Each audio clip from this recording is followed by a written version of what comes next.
And for Jennifer Long, a popular streamer on part of the Streamer Showdowns, I believe, under Mrs. Mulligan, if you follow her there on Twitch as well. So yeah, so her stream earlier this week, she was actually playing Bant Eldrazi. The tagline was Bant Eldrazi before it gets bant.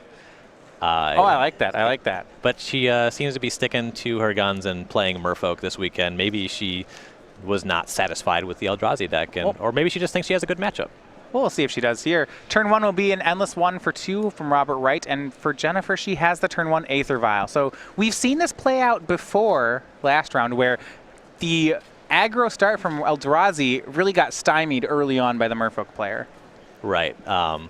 Actually having access to this fast mana is going to be huge here. We'll see if she has a Spreading Seas to slow Robert down. Robert, an island on turn 2, no follow-up. So we go back over to Long. She has takes Aether Vial up to 1. This is the exact kind of game where Spreading Seas would be huge. Your opponent has access to 3 mana and is just passing on their second turn. So you know that Spreading Seas is actually just a Stone Rain. Cavern of Souls. Turn 2 play, and she will follow with Silvergill Adept, revealing a Curse Catcher. Presumably will be coming in off of the Vial here. Not going to mess around either. Just go ahead and just put it into play immediately. She activates Vial. Now, Robert, before the Curse Catcher comes into play, will dismember Silvergill Adept. Not super important to time that like that. Yeah, there's still another land in play for Robert. I also don't necessarily like using that before we've seen a Lord. Yeah, it definitely can be a bit of a liability. I mean, you need to save those for Lords. It'll be Hallowed Fountain for Robert Wright. And now we have Thought Not Seer as the play. A foil Thought Not Seer, no less. Pre-release foil. See, it has the date inscription on it. And we'll look at the hand. It is a Mirror Regery, a Dismember, a Master of the Pearl Trident, an Island. I believe a second copy of Master as well. So the Lords are certainly the important elements of Jennifer's deck. You really want to take those. However, when you cast Thought Not Seer, it's very difficult to not take this spell that kills Thought Not Seer. It's going to be a 2-for-1 in your direction. I should correct myself. That is not a second master. It's one of the Kamigawa lands. She plays one of Oboro Palace in the Clouds and one Minamo School at Water's Edge. So the choice here will be the Master of the Pearl Trident. That will be exiled by Thought Not Seer, leaving her with 2 lands, a kill spell, and 1 Merfolk. And a swing in for 2 from Eldrazi Mimic will put Jennifer down to 16. I think that I would have gone for the Dismember there. In particular, I guess that Long has the Vial on 2, so you're able to play a Lord and have a spell no matter what. You're concerned about her just dismembering the Thought Not Seer? Yeah, that's a real problem. You want to be able to control the Lords, but again, it comes back to the play where he just dismembered Silvergill Adept. So we're kind of biasing ourselves in opposite directions with these plays. They don't really line up in a way that makes sense to me. Dismember will be cast. Jennifer will go to 12. Thought Not Seer is down. She'll draw a card. Draw, Silvergill Adept, a great one into her Aether Vial on 2. Absolutely. She will cast, though, revealing the Regery. Yeah, you know that no counters can happen. May as well cast it if you have another 2-drop to Vial in. Still no Spreading Seas.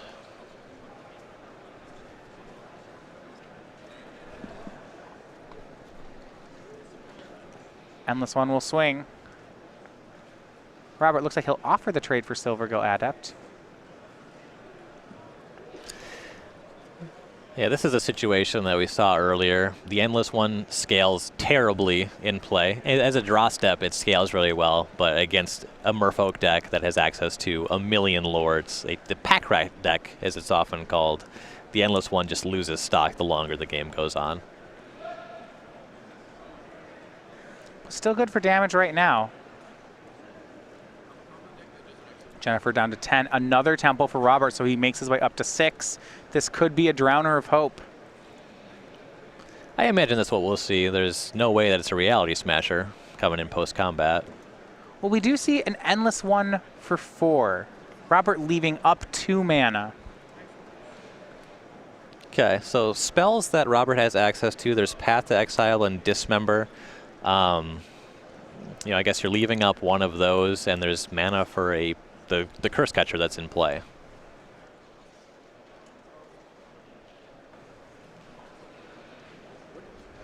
Go back over to Jennifer. She had a Vial on the end step, put in another Merfolk. Leaving her Vial on 2, plays Oboro. End step was just Harbinger to bounce the Endless one. It's an interesting play, so I'm not entirely sure I want to return the Endless one to Robert's hand at this point. Yeah, that's exactly what I was saying. Endless one scales very well as a draw step, does not scale very well in play. I'm not in love with that bounce. Well, but it does give her good attacking options. She plays Marrow Regery to pump the team. We do get to Kraken for a lot of damage, and if Robert is just casting a giant Endless one, there's a very real chance that there's just a 2-turn clock going on. So there is that. Considering the life totals, that play is actually probably fine. She's got to expect at least one instant hanging out in Robert's hand. By leaving up 2 mana, he's leaving up Path to Exile or Dismember and the ability to pay for Curse Catcher. Right. So here's an attack. It'll be a 3-3, 2-2, and 3-2. 5 damage will swing in, or will. Robert ready with a Path to Exile on Marrow Regery. Yeah, leaving that island up to potentially pay for the Curse Catcher. Not taking too much damage on this swing. No, it looks like he's only going to take 3. And Jennifer is going to lose her Harbinger of the Tides. And minimally, Robert has access to a 6/6 Endless one on his next turn. It looks to be the only card in his hand, but when that's your floor, I'm not super excited to be your opponent.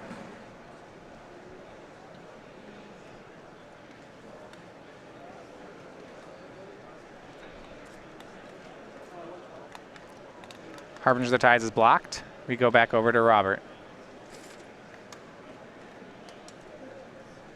Took damage on that swing.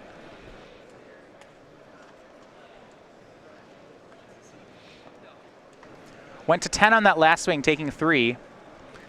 Looked like the draw step was in a darker wastes.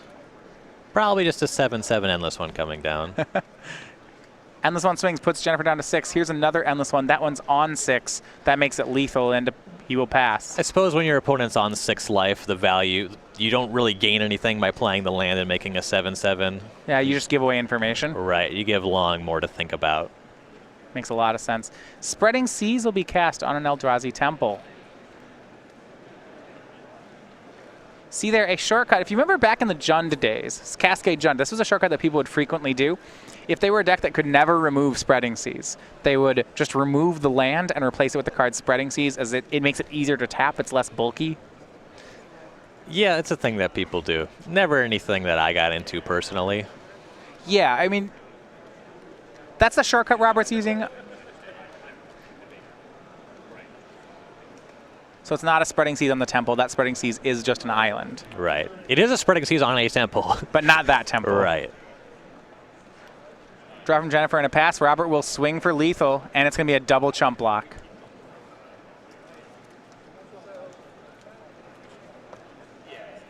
Little surprised to see the chump block on the 4/4 there. Yeah, you may as well just go down to 2. The odds of actually winning this game appear to be approximately 0. But yeah. I agree. If you can take it to the face, why not? Once all your creatures are gone, I mean, you see her draw Master of Waves now. If you had another, another creature in play means another elemental, which can add up. Right. If you do something like draw another Master of Waves, or just rattle off Master, Master, Master. The Spreading Seas is in play, so there are a couple tokens. But it looks to be a bit shy of enough on its own.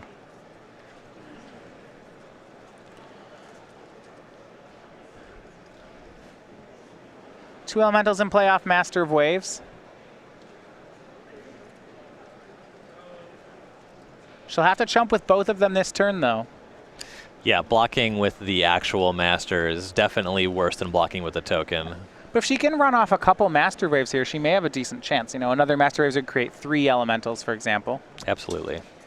That's exactly what she's looking at. If she has access to enough mana, spreading Seasons to Master is even better. Looks like she's a land short of doing that. 1 card in hand. Good blocks. Actually, again, you kind of want to go to 2, don't you? We can take a hit from the 4. It looks like our out is exactly more Master of Waves. But if you drew another one, then you'd want the elemental because it'd be a 3/2 you could hit in. Exactly. Also, 2 3-power creatures block the 6/6 endless one. Her draw, and she'll just pass. But did play Mutavault, so it gives her a blocker. Mutavault is a 3/3 with Master Waves. The pump does not impact your Merfolks, but it does impact your every creature type land. But here's Reality Smasher for Robert Wright, and the 5/5 trample is going to be too much to overcome. Game 1 goes over to Robert Wright and Blue-White Eldrazi. Yep, just keeps coming back to Reality Smasher. That card off the top is going to win a lot of games. Well, especially on that kind of board where your opponent's in a situation where they have to start chump blocking. You know, the trample will be very big. Yeah, even with multiple Masters, that's a really real threat. It takes two toughness tokens to soak up damage meaningfully. All right, going over to the board, we'll go ahead and look at Jennifer Long sideboard first with Merfolk. This is actually a very different sideboard than what we had seen last round from Michael Majors. She has 3 copies of Tectonic Edge, 2 Negate, a Kira the Great Glass Spinner, 3 Chalice of the Void of her own, 3 Tidebinder Mage, and 3 Hurkyl's Recall. I like Tidebinder Mage quite a lot. Huge tempo swing. This matchup is all about turning creatures sideways. These other cards don't seem to do anything. Chalice of the Void, frequently played in the Eldrazi decks themselves. Actually, I stand corrected. I was thinking of Harbinger of the Tides. I got a little messed up. Tidebinder Mage is actually for the red and green creatures. Not really good at all. Little mistake on my part there. It gives you 2 blue mana for Master of Waves, but if that's something we really cared about, it would already be in the main deck. Yeah, I mean, I understand that maybe if she wants to lower her curve, there's an argument for that. But the curve's already pretty low in the deck. Mirror, Rejury, and Master Waves, the only cards over 2 mana. Right. Tectonic Edge is a consideration. I think it's just far too slow. All right, on Robert's side, he has 3 Stony Silence, 3 Rest in Peace, 3 Gut Shots, 2 Disenchants, 2 Rest for the Weary, and 2 copies of Vesuva. That's some pretty interesting technology for the Mirror. Yeah, that's interesting. You can copy their double land. That's kind of neat. It does come into play tap, but that does not matter. Exactly. Yeah. It does not matter if it's Ayavugan.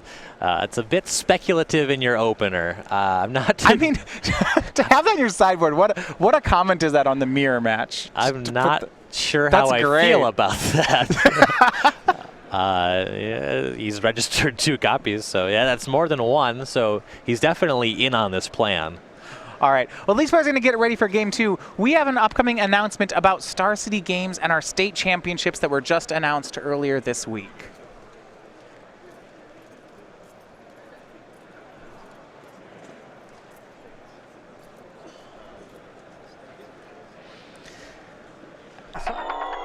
On April 23rd and 24th, don't miss the StarCityGames.com State and Provincial Championships.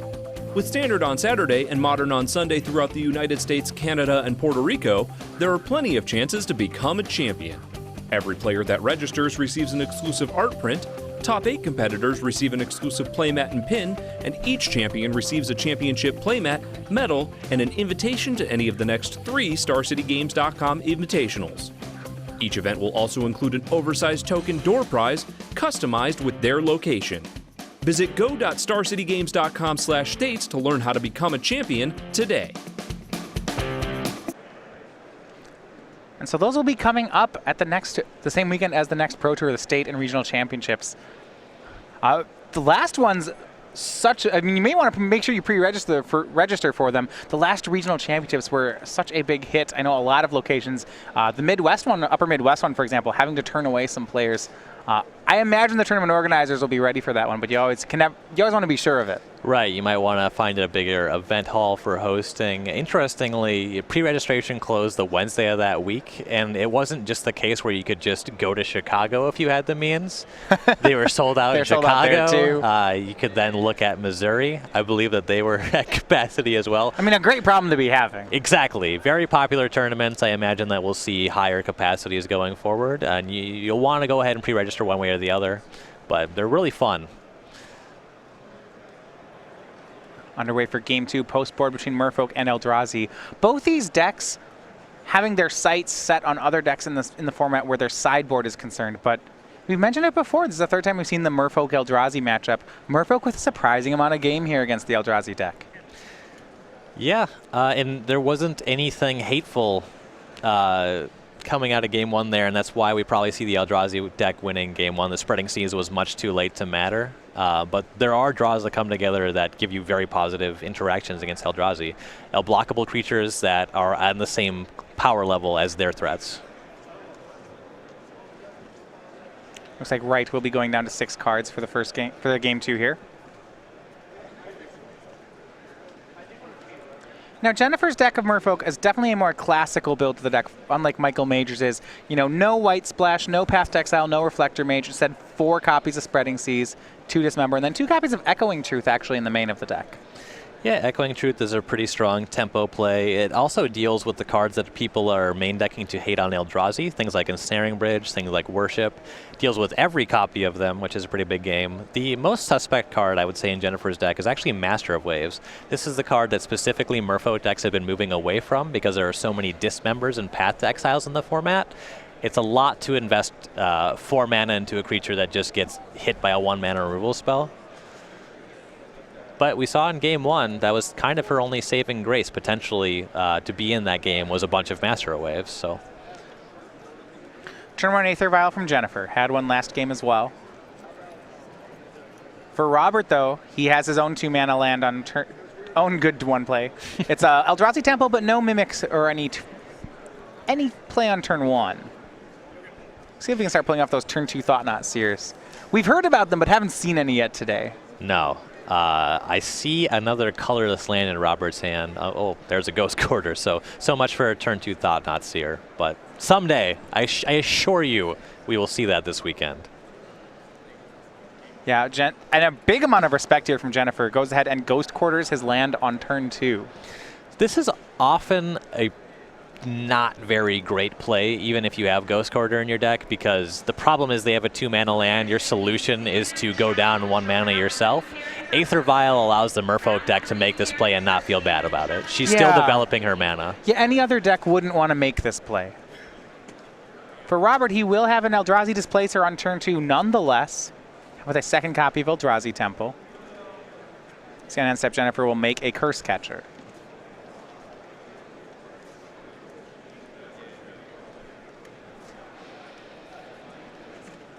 Displacer's ability, not very exciting against Merfolk. Until we're actually getting to the point where we're bouncing our own Drowner of Hopes. See Silvergill Adept revealing Master of the Pearl Trident for Jennifer. It does have some game against Phantasmal Image. True. But outside of that, I think you're right. You don't really want to bounce. Well, obviously not Silvergill Adept. Bouncing Lords doesn't accomplish that much either. Bouncing Master of Waves is kind of disastrous. You blink out the first tokens, but the other ones just come right back. Up to 4 mana for Wright, and that is going to be the Thought-Knot Seer. So without the Ghost Quarter, this would have been on turn 2. See, she has Echoing Truth, Master of the Pearl Trident, Dismember, and Tectonic Edge. A lot of interaction, just the 1 Lord. So if Wright has access to a Path to Exile or a Dismember, this should be a runaway game for him. The choice between the Lord and the Dismember is not certain. Also worth noting, the trigger on Thought-Knot Seer is a leaves the battlefield, so that Echoing Truth would at least cycle for Jennifer.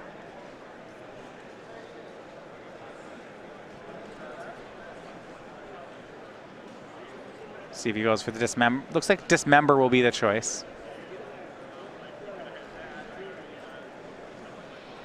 Well, if she's going to bounce with Echoing Truth, she'll have to do it. Be careful to play around an Eldrazi Displacer activation. That's true.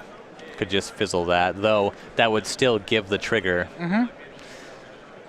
That would not only give the draw a card trigger immediately, but then the Thought-Knot Seer, of course, would be able to target Jennifer again that way without investing 4 mana on Robert's side.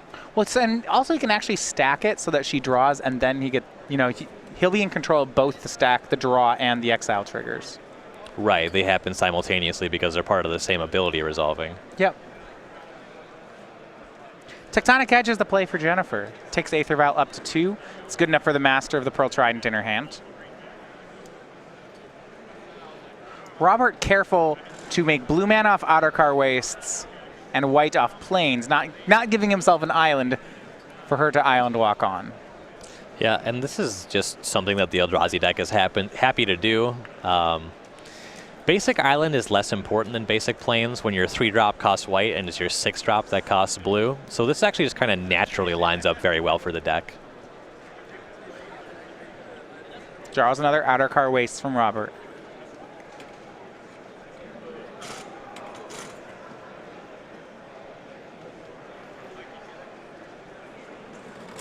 That'll be the play. We'll see where he goes with for attacks. What he really wants here is Reality Smasher. Judging by the fact that he's posturing with his creatures, I would say that it's not there. This is an interesting one. Robert's going to go to combat, and Jennifer's going to Tectonic Edge his Eldrazi Temple. I like the play there. You know that won't be able to cast any Eldrazi this turn. It does float mana to activate the Displacer. Yeah, it's interesting because Jennifer also has a Master of Waves in her hand. So this means that she's going to have to work that way up to Master Waves with Aether Vial as opposed to casting it off her lands. Right. She does have 2 mana, and also we know that she's not flooded with any cheap creatures. So she'll be able to basically cast anything. She'll be taking a turn off of using her land. Like if she draws a Marrow Regery, but then she could just Violet it anyway. So I think that this is actually just a good use of mana. All right, so she vials in Master of the Pearl Trident, blocks, attempts to trade off Silvergill Adept with Eldrazi Displacer, but Robert is at the ready with Path to Exile. Doesn't mean Jennifer gets another island. Right. It also just means that she's chump blocking here. Looks like it'll be to lose the Silvergill Adept and take 4 off Thought Not Seer.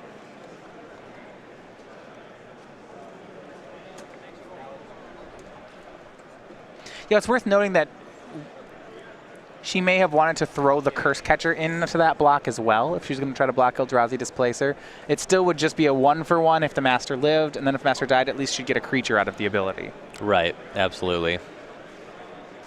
You would be trading 2 creatures for 1, but the Curse Catcher is not really doing anything in play here. I think, if you think you've already lost Silvergill Adept, what you're doing is you're trading Curse Catcher for Eldrazi Displacer, which I think is something she would want to do right now. Mm-hmm. And the mana attack continues, spreading seas onto Outer Car Wastes. And here's a replacement Silvergill Adept off of the Aether Vial. So she didn't pump the Vial up to 4. I suppose part of that, she's just planning on drawing 4 lands to cast the Lord of Atlantis. If she leaves it on 2, she can just Vial in Harbinger of Tides, which is relevant. Yeah. Dismember takes care of Thought Not Seer. She gets her card back. Draws a Cavern of Souls. She's starting to recover here. And if you look at this, she has 3 blue Devotion for that Master Waves in her hand. Yeah. Yeah, maybe she's turned the corner. Yeah. If Robert does not have an answer to that Master, that is problematic. Notably, if he leaves up 3 mana, if the Master and the tokens come to attack, you can blink the Master out of existence. And all the tokens will die. And then they'll come back. Right. Though you're just not doing anything on your turn if that's the play.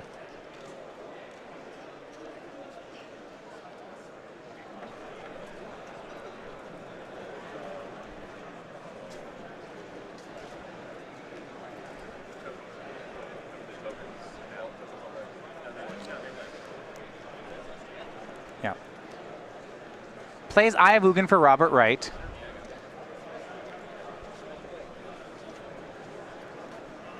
All right, so we'll be seeing Master here. We'll see if Jennifer is able to produce anything for 2 mana with the Aether Vial. It looks like there's a Phantasmal Image in hand. Yeah, Master of Waves, Devotion is 4 for Jennifer. She'll get 4 tokens. Now, I wanted to have a bit of a correction from earlier. Not because of all of that actually happens in the same ability.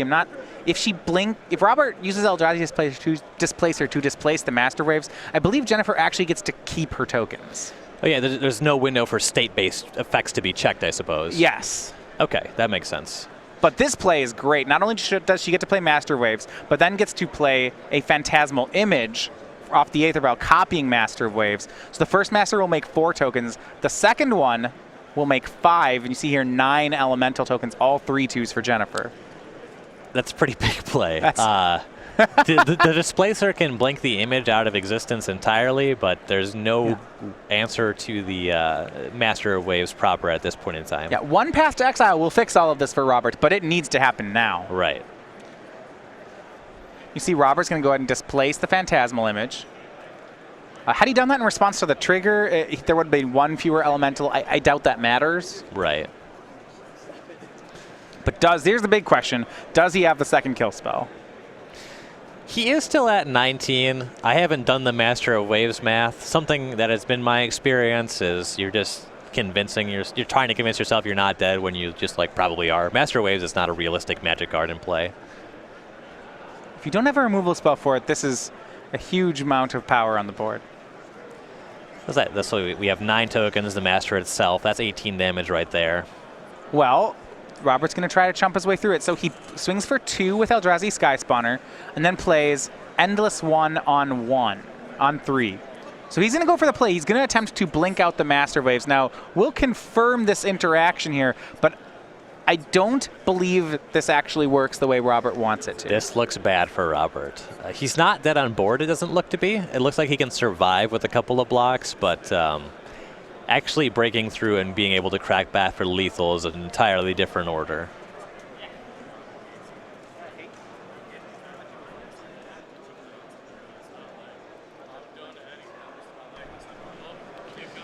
All right, so Robert Wright is going to go ahead and displace the Master of Waves.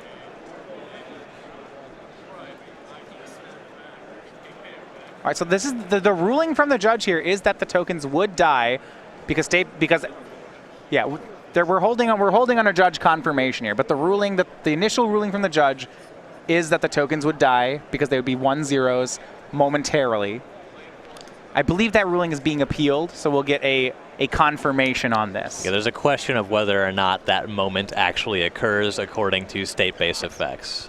Yeah, so while they take care of the judge, we're going to bring you back to the booth here for a second while that judge's ruling is made.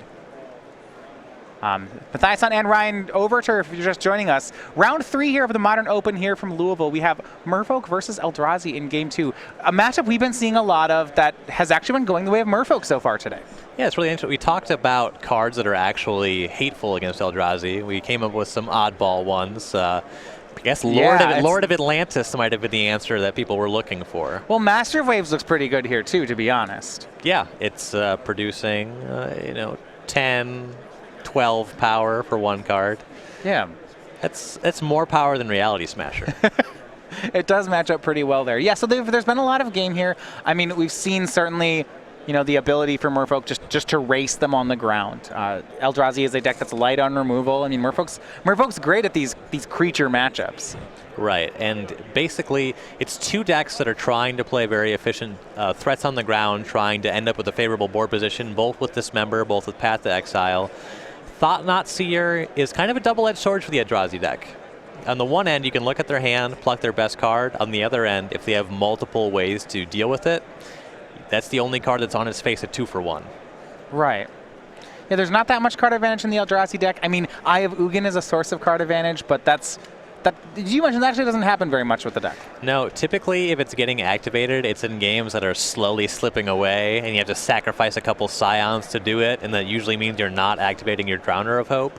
It's generally only mirrors where it's particularly relevant. Yeah, I was just going to ask that because I know mirrors actually tend to develop into board stalls, which is interesting because in the Merfolk matchup, both players are just basically playing out a big range of creatures, but we aren't seeing those stalls happen, and a lot of that's because of the tapping abilities of Mara Regerie and the Island Walk abilities of Lord of Atlantis. Right, the unblockable creatures make a huge difference. You need a lot more Eldrazi Scions to be tapping with Drowner of Hope to actually make a meaningful impact.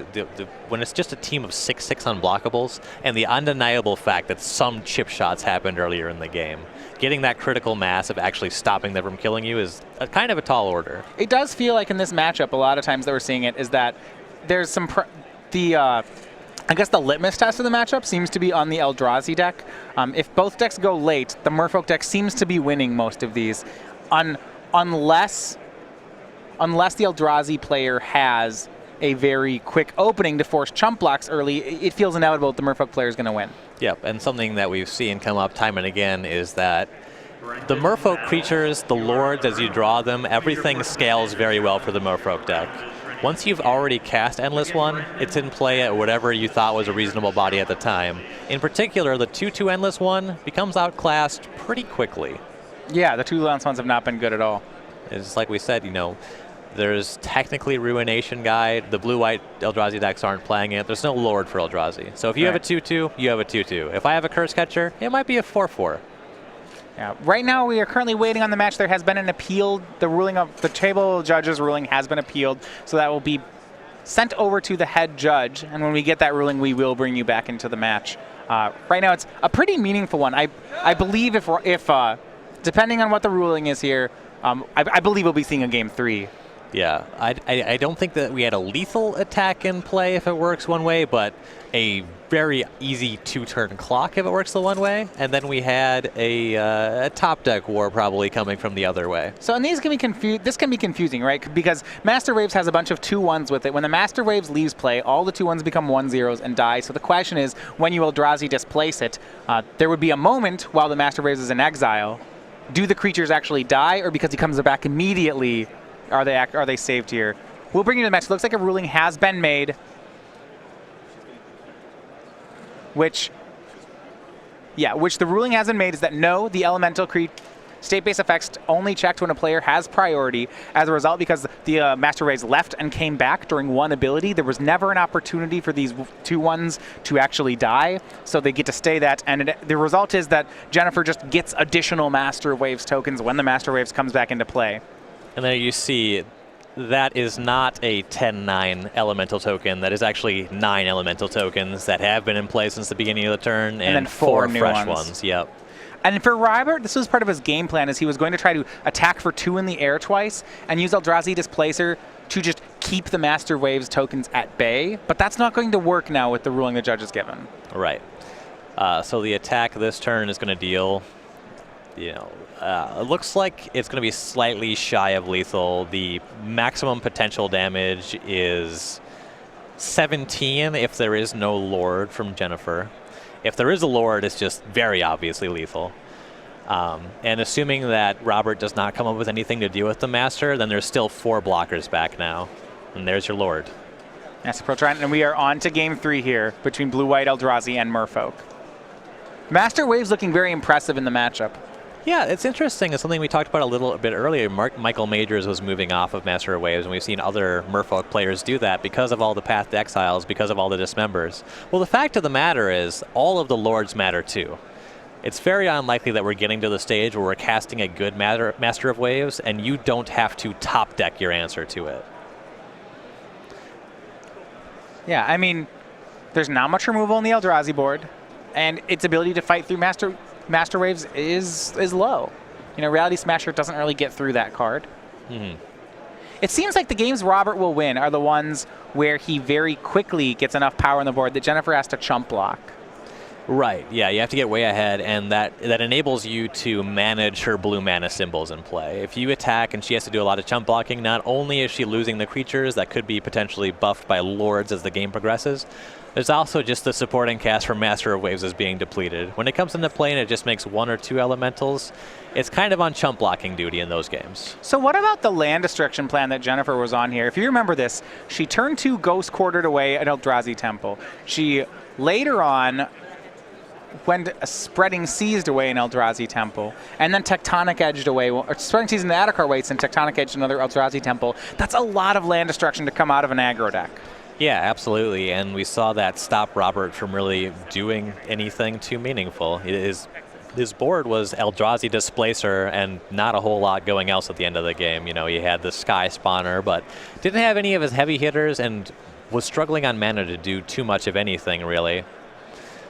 So Yeah, the mana denial plan, it's a little slow, but if Robert's hands are comparably slow, which often happens when the Eldrazi deck has to mulligan to even get these 2 mana lands in the first place, you can just Ghost Quarter and Tech Edge of them off of their relevant action. A few things have to line up correctly, but the cost of having Edge in your deck is low. All right, players getting ready for Game 3 here. We're covering the Star City Games Louisville Open. This is toward the end of Season 1 as we build our way toward the Season 1 Columbus Invitational. Now, for our Invitationals, our most recent winner, Caleb Shear, from winning the Invitational, got his likeness on an Invitational token. You see over there the Storm Master taking down the Invitational actually with Obs on aggro. Put his likeness on, of course, a Storm counter, and you can get that by attending any Open, Classic, or by placing an order from Star City Games anytime this season. Now, keep in mind, as we get to our next Invitational, this will change, of course, as every Invitational winner gets to put their face and on a card of their choice. So yet another reason to show up to Opens this season, and of course to try to get to our Invitational in Columbus in April. I really enjoy the Caleb Shear Storm token. I am not a Storm player, but really I like just using it in decks that don't rely on the Storm mechanic. Something I frequently do when I'm playing is just announce the Storm count, just on some random turn. You should do it in your Surge decks. So you need to know whether or not you played a spell, and then whether or not you can Surge. Exactly. You cast a spell, put your die on your Caleb token, reference the die to verify that Surge is active. Then you can play your Crush of Tentacles. I was going to say Reckless Bushwhacker, but Crush of Tentacles is another good one. You can Crush of Tentacles away your Demonic Pacts just before they kill you. I've seen these decks, and they seem sweet. That is definitely something that I would bring to an F&M or a Star City Games game night. Oh, I thought you were going to say Open. I thought you were going to say Open, not game night. Well, after I had won enough F&Ms and game nights, then I would inevitably bring it to an Open. Okay, all right. You gotta crawl before you can walk. Exactly. You know, I don't have any games under my belt yet.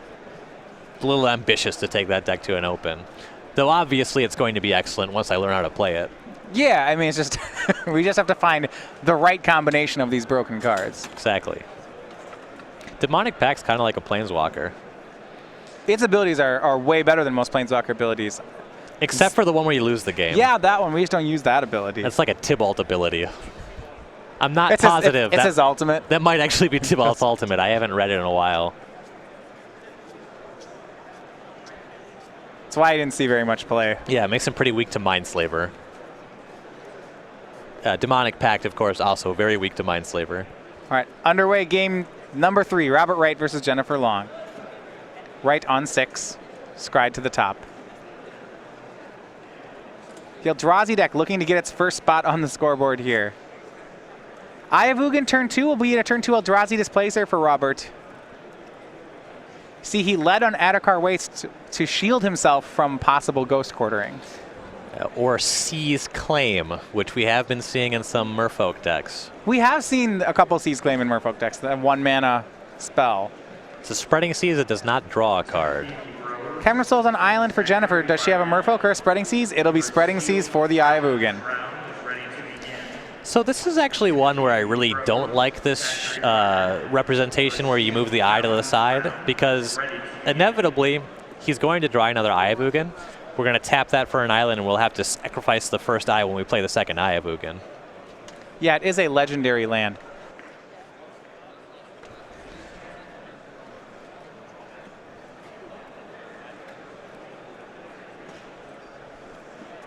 And Flooded Strand is the player from Robert. He swings for 3, and we pass. I imagine that the Spreading Seas is having a significant impact on Robert's development. Passing on turn 3, far from ideal for this deck.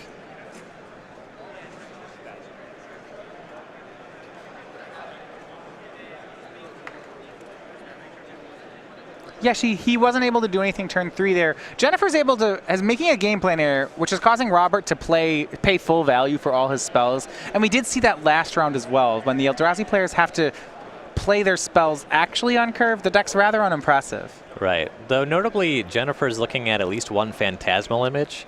Copying that Displacer is not going to gain her any value here. He even has the mana up to just activate the Displacer at the end of her turn. The play will be a Marrow Regery from Jennifer. And Robert will fetch an end step. He may just tap the Regery using Displacer. Yeah, I imagine that we'll see that. It's basically free to do that. I don't think that we would want to Path to Exile here. That's rather aggressive. And that's exactly what he'll do. He'll go ahead and tap out the Merfolk. Not that the Regiru is going to do any blocking, but again, you have the mana, you're not doing anything. Eldrazi Mimic the draw for Robert Wright. That one's a little late to the party. And it'll be Thought Not Seer for the turn. We'll see what we're looking at. It is 2 Phantasmal Images, a Silvergill Adept and a Master of the Pearl Trident. So this one looks like a clear pick of the Master of the Pearl Trident here. It's the only Lord available to Jennifer. Both of the images are covered by the Displacer, and until she draws another Merfolk, that Silvergill is not online. It costs 5 if you can't reveal a Merfolk in your hand. Yeah, or 2 if you don't want to draw a card, but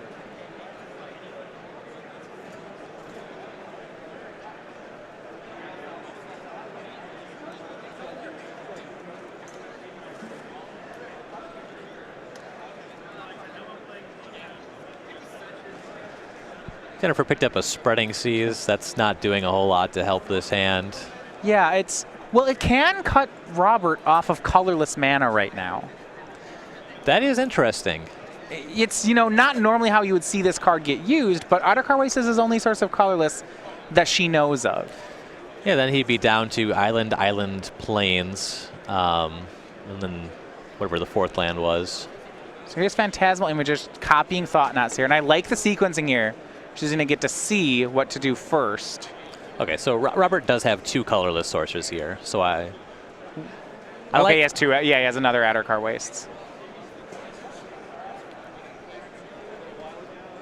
Which you can't get them both. It's Urborg, Drowner of Hope. Both essential. Go ahead and take the Drowner. And play another image to take the Mimic, so it just leaves Robert with just Urborg. Yep. Now Robert has the ability to tap 3 mana to draw a card and kill the 4/4, though notably will not be able to take care of both of the Phantasmal Images on this turn. Yeah, he drew Endless One for the turn, but he's going to go ahead and start chopping down those 4/4s before they get a chance to attack. So he'll displace the first Thought Not Seer, draw a card, play the Urborg from his hand, and it looks like it will be Eldrazi Mimic as a follow-up. If Jennifer can top deck another Spreading Seas, or actually, now that Robert has, 5 lands in play, she has a Tectonic Edge in play, she can Tech Edge one of the colorless sources and Spreading Seas the other with that 4/4 in play. Right, so she actually can cut Robert off colorless mana right now. Right. Which it feels like she has to do, right? Otherwise she's losing all her creatures. Not only is she losing her 4/4 in play, which is the one thing that's holding back any of this offense, she's also just letting Robert draw a card.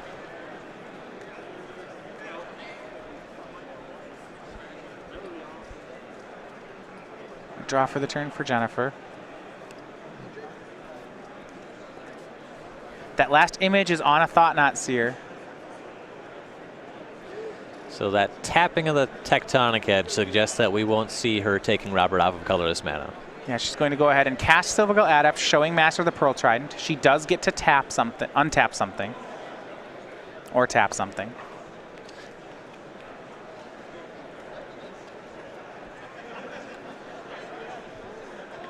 She's going to tap Eldrazi Displacer. Then play... Oh, I like this. Then go ahead and bounce Eldrazi Displacer. And play Harbinger of the Tides and just bounce the Thought Not Seer. You're using the trigger from the Reedry to tap it, and then the Harbinger to bounce it. Yep. So taking the much more aggressive line here, she's hoping to beat down. A swing of Phantasmal Image and Marrow Reejery. Eldrazi Mimic will block and get to trade with the Reejery. So Robert will go to 14.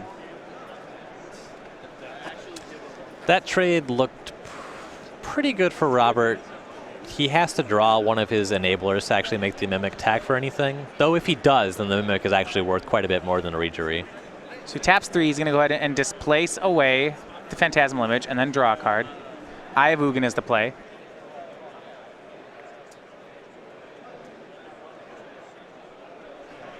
we're in a hold here. So that Spreading Seas is actually on top of an Eye of Ugin. So he now has 2 of the legendary land, and he'll have...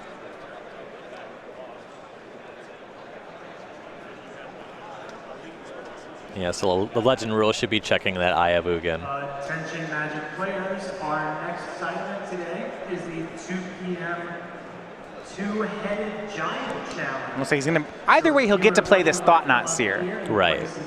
Yeah, this is something that's not going to impact this turn, but it is part of the rules, so we're going to cut off on that. Yeah, judges checking just how Spreading Seas works. Remember that Spreading Seas is on an Eye of Ugin. Yeah, Spreading Seas neither impacts legendary status or name of a card. So you can cast it against an Urza's Tower, but the Power Plant and the Miner is still pretty good. That is time in the round. Modern Open, that is time in the round. Active player, finish your turn. Proceed to 5 additional turns. Judges are going to check the ruling on this one. Has a time extension. But yeah, in the same way that when you put a Spreading Seas on a non-basic land, it does not turn it into a basic island, or this is, well, Blood Moon certainly works this way. Right. It turns if you get a non-basic mountain. Right, it's a non-basic island.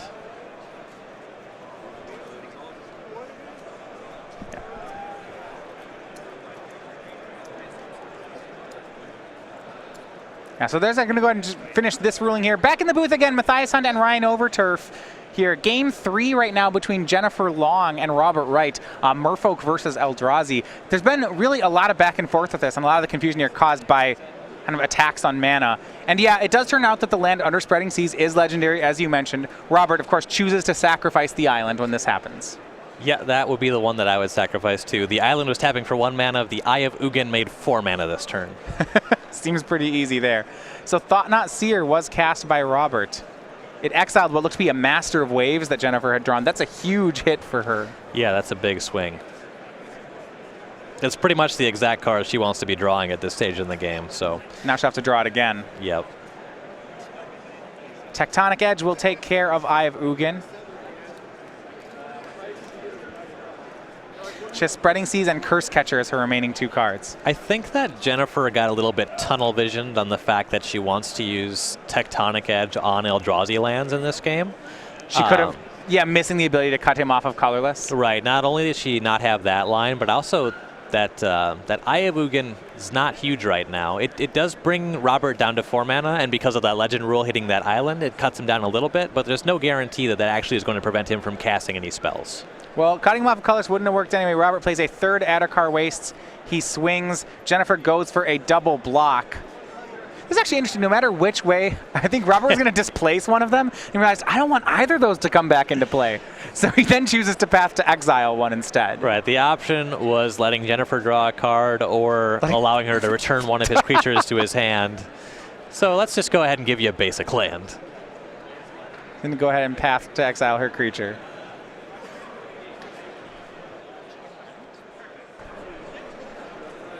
Opted not to get an island off the path to exile. I mean, may just be dead here anyway. She's down to 8, has 1 draw. Yeah, the Curse Catcher is not going to hold the fort super effectively here. Her draw was Aether Vial. And it looks like Eldrazi are going to get their first win on the board for the day. And not how they drew it up, but eventually just raw power able to make its way through all these tempo creatures. Yeah, it was unfortunate for Jennifer that she did draw those 2 Phantasmal images. They did give her a look at Robert's hand, let her take a bit of an attack against the hand that the Merfolk deck can't usually do. The problem was the Displacer just got to kill them for free. Spreading Seas will be put onto Urborg. A pass back to Jennifer, tapped out with just a 1/1 in play. Robert will displace the 1/1 and swing for lethal. So that is the match for Robert Wright. 2-1. He moves to 3-0. Yep. When I played last weekend, I was playing Blue-Red Eldrazi right out of the Pro Tour. It was the list that people were liking because it was the best list in the mirror. Still plays a reasonable game of Magic against other decks. I think that we're really seeing the power of Eldrazi Displacer and why a lot of people are going towards the blue-white Eldrazi deck.